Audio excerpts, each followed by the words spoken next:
After the 2016 US presidential election, Donald Trump received congratulatory messages and calls from various world leaders. Some of these were more consequential than others. For example, after a discussion with the Argentinian president, a long-stalled Trump hotel project in that country was suddenly green-lit. It will not be the last time. Trump is a man of boundless greed and insecurity, and feeding his corruption and his ego are about to become hot currency internationally. Here in New Zealand, however, there was a small but interesting swerve in the congratulatory wave. During a motion in Parliament to congratulate Mr. Trump, the Green Party refused.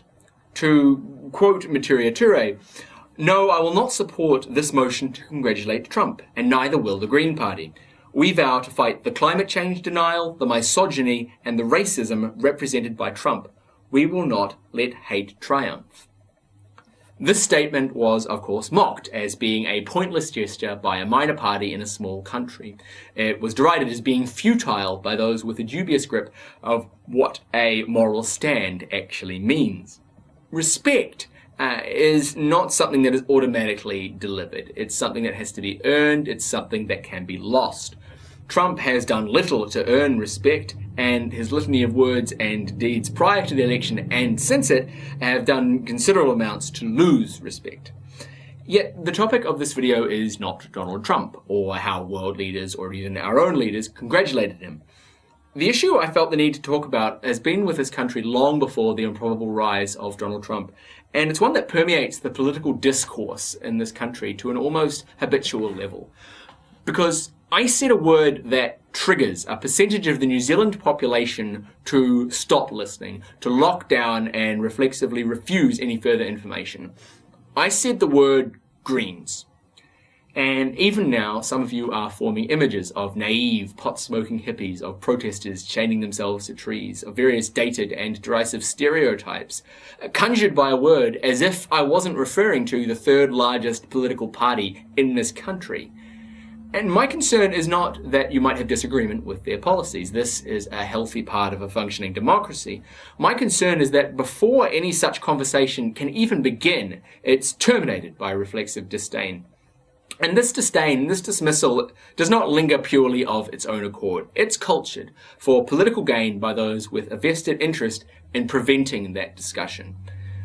Take a moment to watch some clips of Parliamentary Question Time. You will find video after video of the Greens asking substantial policy questions, often backed up by impressive levels of research and information.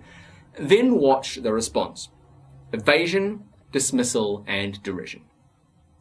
Recently, when asked by Green MP Julian Genter about the viability of a sugary drinks tax, Minister of Health Jonathan Coleman denied that there was any evidence that such a tax worked, and if there was any, please drop it to his office.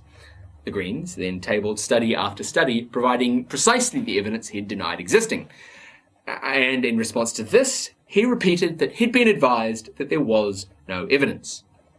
When this reply was questioned, it was met with heckles and jeers from the national backbenchers. Evasion, dismissal, derision. The reason for this response is twofold. Firstly, it reinforces the attitude of supporters who shut down when the word green is mentioned. It reinforces our tribalistic mindset that we are superior and those we mock are inferior. But more importantly, it shuts down the discussion altogether. It moves the discussion from the arena of facts to the arena of emotions. Like a popular schoolyard bully teasing an academic, the facts are irrelevant, and it's easier to side with the crowd pointing and jeering than it is to step back and actually question the reality of the situation. And here I must make a confession, and it's one I'm not particularly proud of. During the time I was scripting this video, I was sent a link by a friend to an article by ACT MP David Seymour. As you may have assumed, I am not an ACT voter. I am not a fan of David Seymour, but my reflexive response on seeing his name made me think that I was guilty of exactly what I've been dismissing in others, this dismissive instinct of someone without actually looking at the facts. So I read the article, and the article itself discussed the problems of an aging population, of poor youth voter turnout, and possible policies for reviewing superannuation. It was well written and it was well supported. Now, while I don't necessarily agree with all suggestions put forward by Mr. Seymour, I came out of the article with a lot more respect for him and a little less respect for myself. By shutting down when we hear political opinions we oppose, we end the conversation. If you dislike the Green Party, ask yourself, which of their policies do you dislike? If you dislike the ACT Party, ask yourself which policies of theirs you dislike. And if you can't actually name any of the policies, then maybe you're just judging them on names and stereotypes rather than what they actually propose. Now, I'm not saying that all ideas deserve equal weight and that all voices deserve equal attention. That's the attitude that has led the American media to a point where CNN now gives airtime to neo-Nazis, questioning whether Jews are people, all in the name of listening to both sides and neutrality. Neutrality is not objectivity. There are opinions and attitudes we can judge as repugnant without having to delve into them thoroughly and publicize them. But we should at least know what they are. We should at least learn what those we oppose actually believe. We may never convince them, but if nothing else, it gives us a forum in which to test our own ideas and discover what it is we believe. And finally, be wary of politicians who shut down debate with derision and insult. They're usually smart, and if they're not smart, they're cunning. Politicians fight in an arena of ideas and emotions. If they're only using emotions, if they're shutting down the debate with dismissal and derision, then they're engaged in a debate where the facts and the ideas are not on their side, and they know it.